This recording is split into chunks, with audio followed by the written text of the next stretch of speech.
Bonjour, nous allons vous présenter la réunion publique de Stéphane Lantz.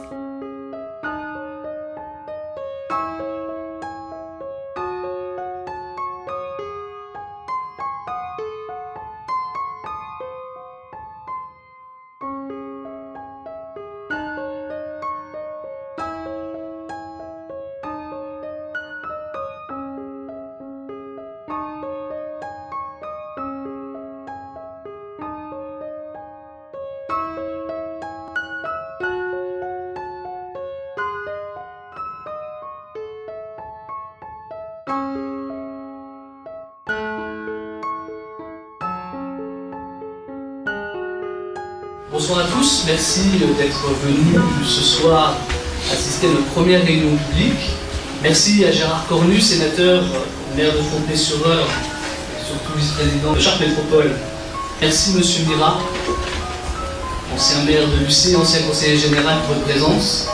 Merci Monsieur Leléard de votre présence ce soir. J'ai expliqué un petit peu aux jeunes du Vieux-Puy, lors de mon porte-à-porte, un petit peu mon parcours, un petit peu comment j'ai grandi, les difficultés que j'ai rencontrées dans mon quartier. Donc ils ont été assez surpris et assez contents à la fois. Et j'ai senti chez eux une espèce de surprise positive. Au mois de mars, vous allez voir que la jeunesse aura une place importante dans notre programme. Là, enfin, mon parcours en fait permet aux jeunes de s'engager aussi, de dire surtout que grandir dans un quartier populaire, c'est pas une tare, c'est pas quelque chose qui pose problème sur un CV, bien au contraire. Quand on a du talent, quand on a des choses à vouloir montrer, eh bien, il faut le faire. Voilà. C'est vrai que je vous le disais tout à l'heure, j'aurais pu devenir un petit délinquant, mais j'ai choisi l'inverse de la délinquance, j'ai choisi d'être policier. La sécurité est quand même des personnes et quelque chose à laquelle je m'attache énormément. C'est moi qui ai choisi de venir à Lucé, c'est moi qui ai choisi de venir vivre ici parce que j'y crois. Je crois que Lucé est une ville qui peut évoluer, qui peut être dynamique. Donc là, j'ai accepté avec plaisir d'être avec Stéphane parce que enfin je vais pouvoir faire un mandat dans les gens.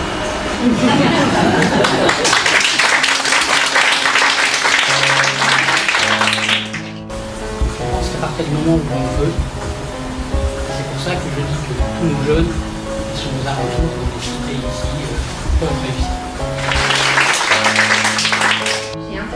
C'est une ville qui mérite beaucoup mieux que ce qu'elle est. Cette ville, elle est la troisième ville du département. Il faut surtout qu'elle retrouve toutes ses couleurs. Un charmeur est tombé sur ma route parce que c'est un charmeur, il sait écouter les gens. Il a foi en ses valeurs, il a foi en son avenir et moi je crois en son avenir, je crois en notre avenir. Et c'est pour ça que je m'engage auprès de lui maintenant pour gagner à Lucé, pour changer Lucé.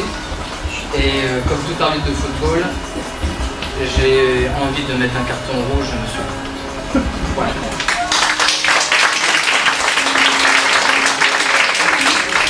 Beaucoup les gens qui me disaient mais pourquoi est-ce que tu habites encore à Lucé, cette ville dortoir et je me suis dit bah oui mais moi c'est ma ville, je l'aime Lucé, j'ai fait de la musique à Lucé, j'ai fait du basket à Lucé, j'ai été à l'école à Lucé, j'ai fait toute ma scolarité à Lucé et maintenant je suis cadre dirigeant dans la finance, je suis responsable juridique et même quand on n'est pas d'accord avec quelqu'un, le fait de pouvoir le comprendre, c'est ça qui fait avancer les choses. Et il nous l'a prouvé à nous. Et je sais qu'il peut le prouver en fait à tous les lycées.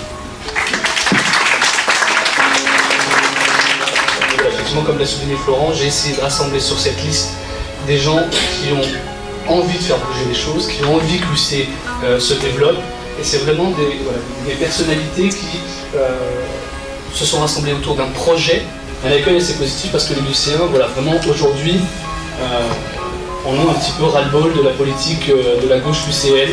On a un petit peu ras-le-bol, vous pouvez être sûr et certain que notre projet va vous présenter, et que vous allez valider, je compte bien, le 23 mars, dès le premier tour, ça sera un projet sans augmentation des impôts.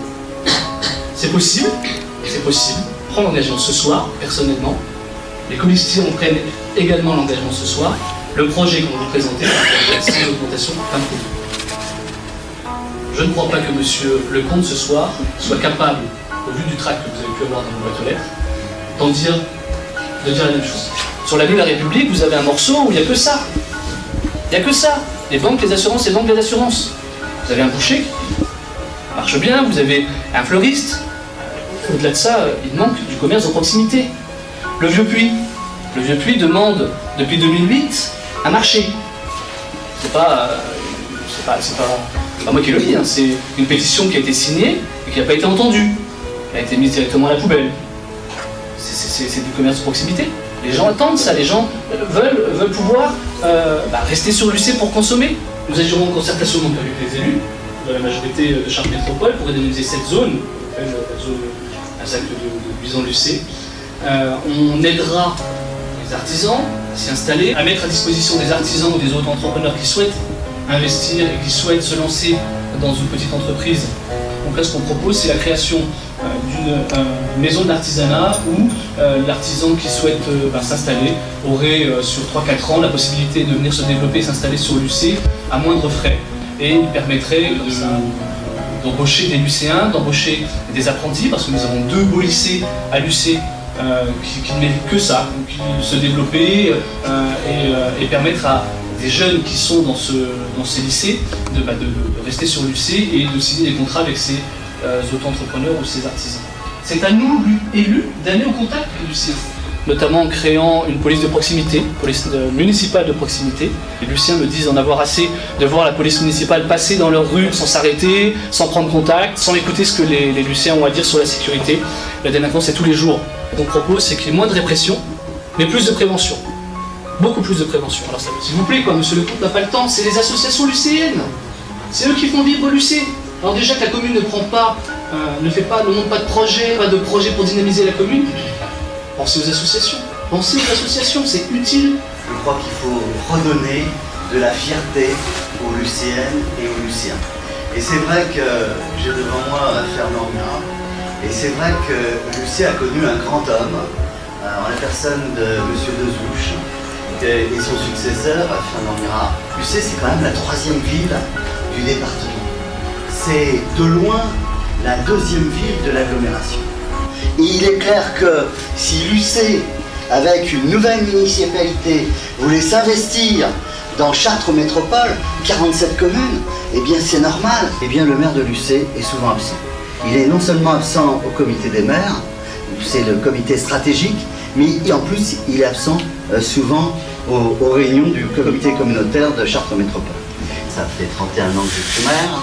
Je ne vois pas comment, manifestement, on peut tromper les gens à ce point-là et de dire qu'on va baisser les impôts ou ne pas les augmenter. C'est Chartres et l'UC qui décident pour le bonheur, pour la dynamique de l'agglomération.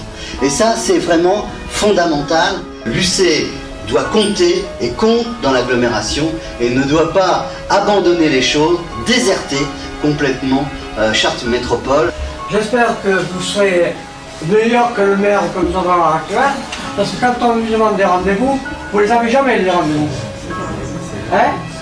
Vous les avez jamais. Moi j'ai demandé un rendez-vous pour ce que je vous ai dit tout à l'heure. Oui. Eh bien, bonsoir et merci. Je vais lui demander si c'est le 23 mars que je vais avoir un rendez-vous. Certainement. Voilà, il faut aller au contact des gens. Si on n'a pas le retour des gens, si on n'a pas le contact des gens, on ne peut pas avancer, on ne peut pas proposer des choses.